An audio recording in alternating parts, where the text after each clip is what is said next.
Hey guys, welcome back to Builds by Maz. Today I'll show you how to install luxury vinyl plank flooring over a concrete subfloor. This here is Brunswick Signature LVP from Flooret, which is a durable flooring that's easy to install. This is a great and simple way to completely transform any space. And because this flooring is 100% waterproof, it's ideal for installation over concrete, including in a basement. And I'll walk you through the full process here. Let's get started.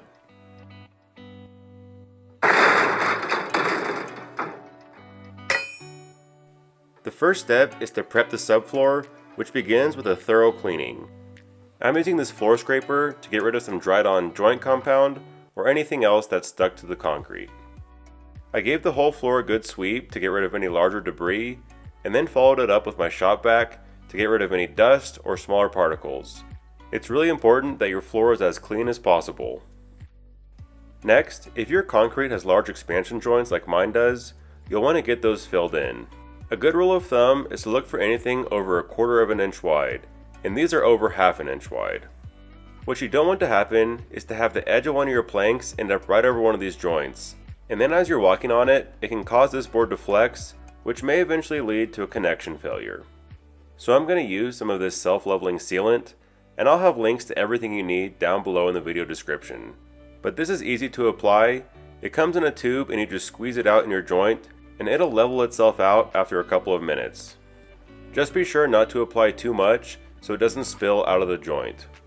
So here's how it looks after a couple of minutes after it's had time to level out and fill everything in. Using a long straight edge, you'll then want to check your entire floor for any high or low spots. Those will need to be leveled out so your subfloor is as flat as possible.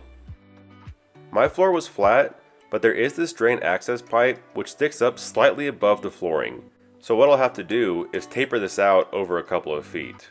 And this is the same thing you would do if you had a low spot in your floor. You'll see a gap like this underneath your straight edge. I'll be using this concrete patcher, but they also sell pre-mixed concrete patch and level kits. They're just a little more expensive. If you're using a powder, I recommend pouring some water into a bucket first, which can help reduce some of the dust, but there's still going to be a lot, so make sure you have a mask on. Then mix it up, adding more water as needed until you have a workable consistency. Then just distribute it into whatever area needs leveling. Just filling in a low spot is a lot easier, but here I had to actually build up the concrete until it was the same height as the pipe, and then smooth and taper it out. If you are covering up a cleanout pipe like I am here, make sure you mark its location beforehand in case you ever need to access it down the road. Hopefully you won't need to, but if you do, that will require taking up the flooring or drilling into it. Give it at least 24 hours to dry, and then I recommend vacuuming over it again to clean up any new dirt. With the subfloor prepped, we can move on to laying the underlayment, which you'll need anytime you're installing flooring over concrete. As I mentioned, Flooret's LVP is completely waterproof, so it won't be damaged by water.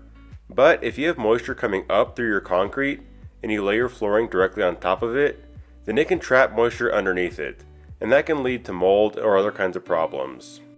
But with this AirGuard underlayment, moisture is coming up, getting stopped, and then moving out through the sides and evaporating. You get a few other benefits with this underlayment, including sound dampening, a little cushioning, and even a small amount of insulation. But by far the most important thing is the moisture protection, which also leads to mold and mildew protection. But whichever underlayment you use, make sure it's less than 3 mm thick for use with Flooret LVP, and this Robert's AirGuard is 2 mm thick. We'll start with this blue side facing out towards the rest of the room. Get the end lined up against the wall, and then all we're going to do is just roll it out. This stuff is really easy to cut to size, so if your room isn't a perfect rectangle like mine here, you can just make adjustments as needed. Just be sure to cut it long enough so that it reaches the edges of the room. It's better to have a little excess that you can trim down later. And now to cover the actual flooring, and I'll be installing Flooret Signature LVP. I used Flooret LVP all throughout my old home, and I'm using it again in my new home. It really is a fantastic product. This is the color Brunswick, and each plank has a unique texture that you can actually feel. As I mentioned, I'm using Flooret's Signature LVP, which is their largest plank at 9 by 72 inches. It's also 7 millimeters thick, including a full 1 millimeter wear layer, which gives incredible surface protection.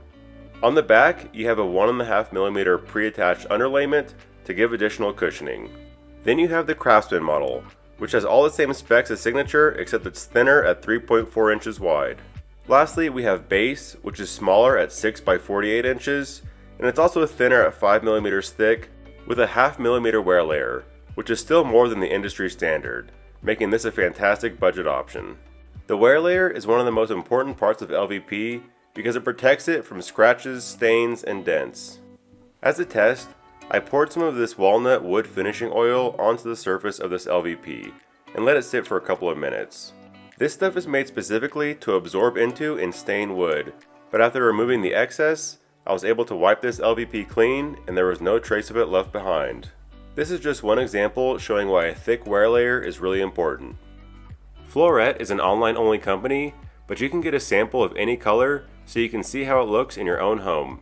And if you check out the link below and use code MAXFLORET, you can get 50% off your sample order. Before we start install, it's recommended you open up 2 or 3 boxes of the LVP so you have a wide number of patterns to choose from.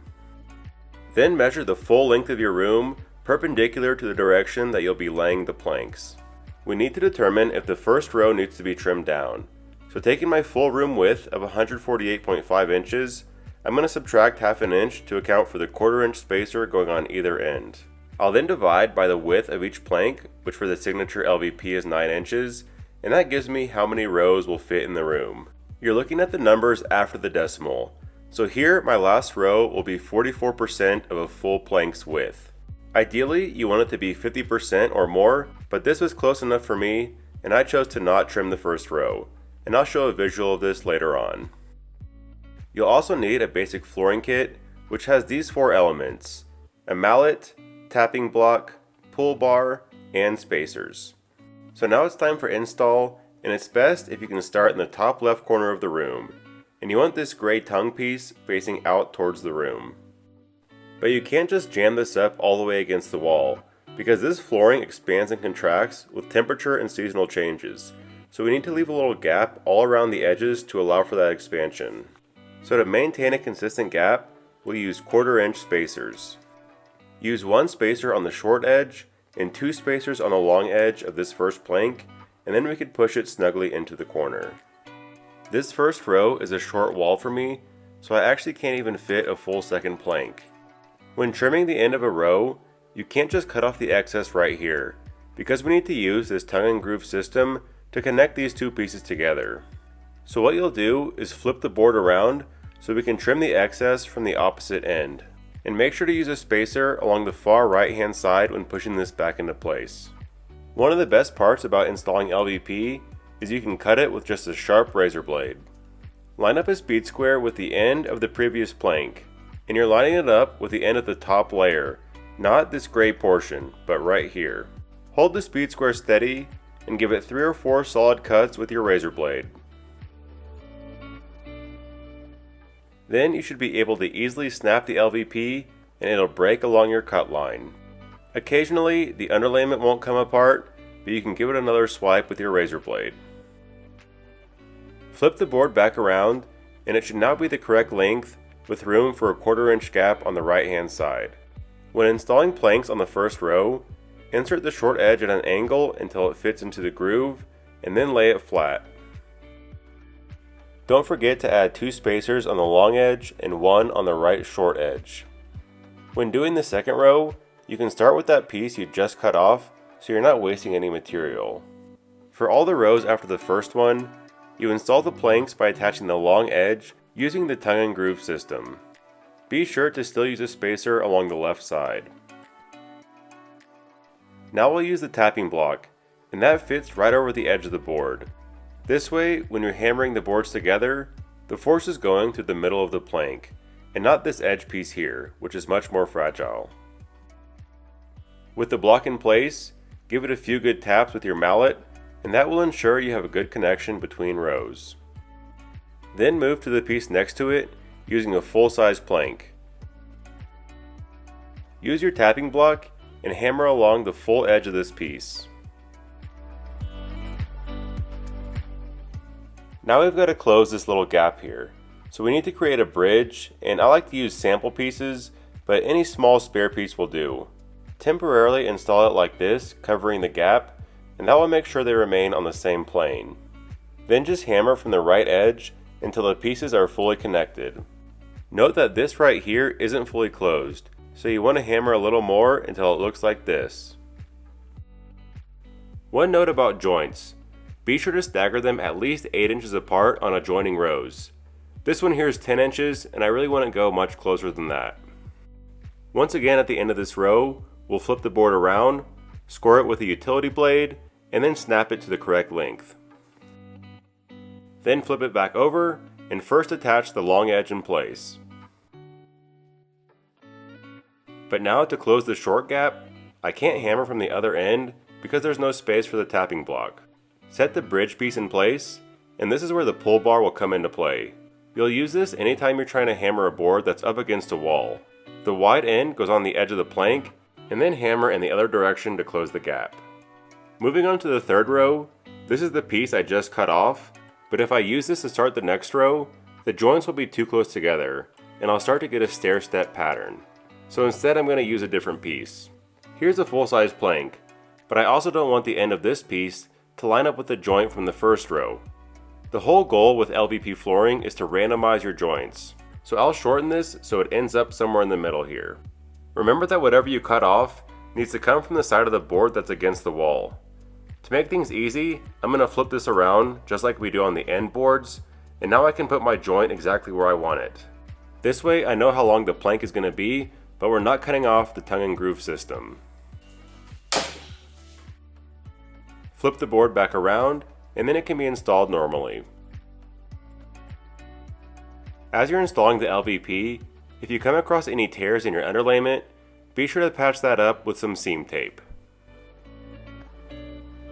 For the last board of this row, I'm going to have to cut around this corner here, but I'll start by cutting it to the longest length needed so it reaches all the way to the far wall. Another way to cut these LVP planks is instead of using a razor blade here, you can make a mark with a pencil. Then you can line up your mark on a floor cutter, which makes a fast, clean cut. But this is completely optional, and I still use the razor blade most of the time. So with that first cut done, I lined up the plank and then marked off where I needed to cut around this corner. A jigsaw is the best tool for making these small or unusual cuts in your flooring. This will allow you to cut with precision, but you could also use a circular saw if you don't have one. Now with a notch cut out, I can install this plank around this corner.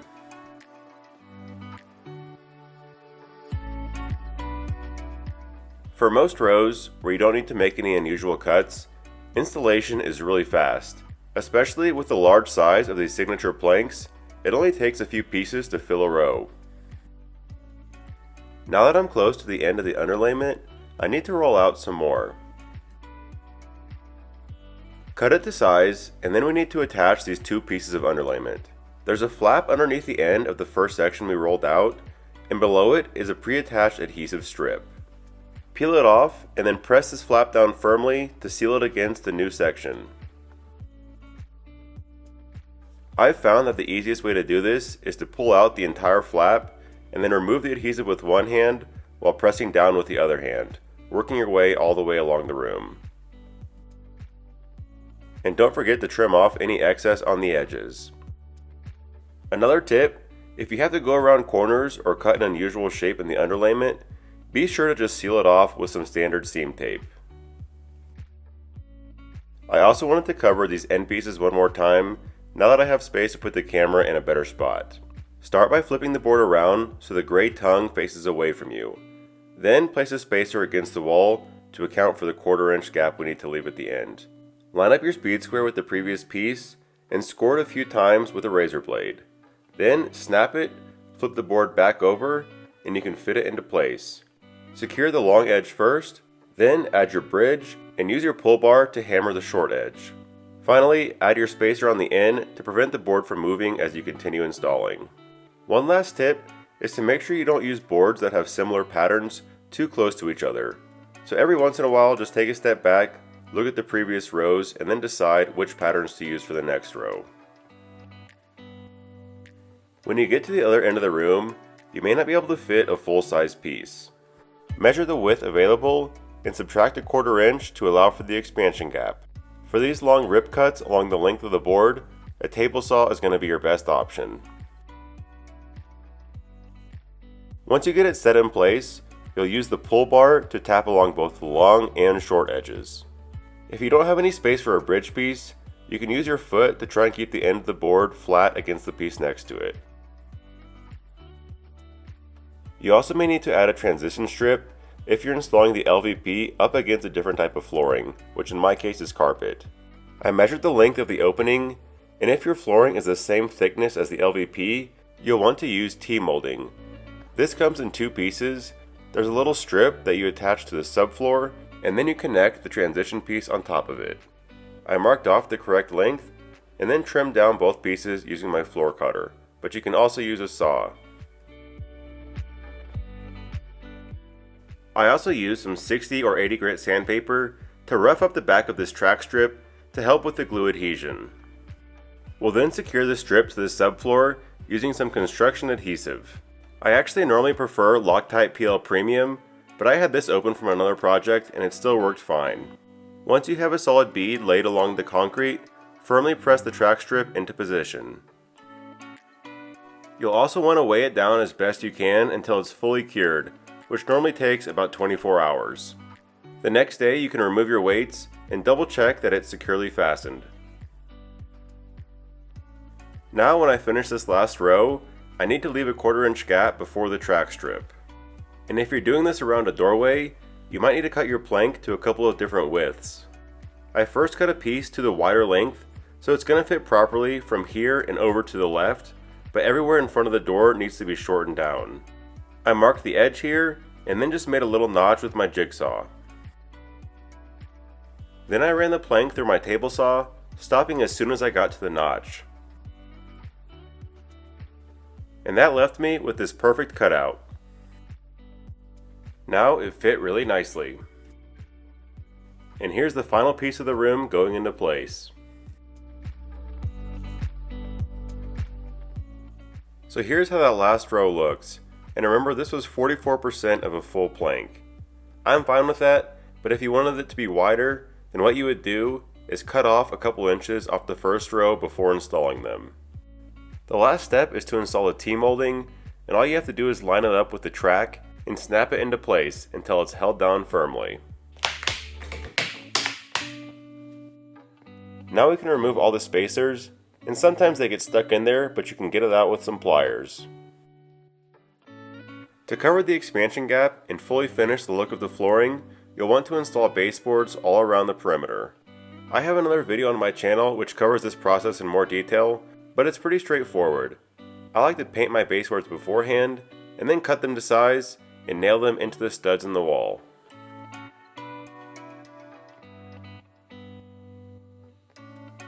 Once that's done, you'll be left with a beautiful floor that completes any space. Installing LVP really is one of the most DIY friendly home renovation projects, and it makes such a difference. I really recommend checking out Flooret for your project. They have top-notch flooring at a great price and offer all the pieces needed for you to have a professional looking finish. And if you want to see this or any other flooring colors available, don't forget to use code MAXFLORET to get 50% off your full sample order. Thanks for watching, and be sure to subscribe for more home improvement videos, and we'll see you next time.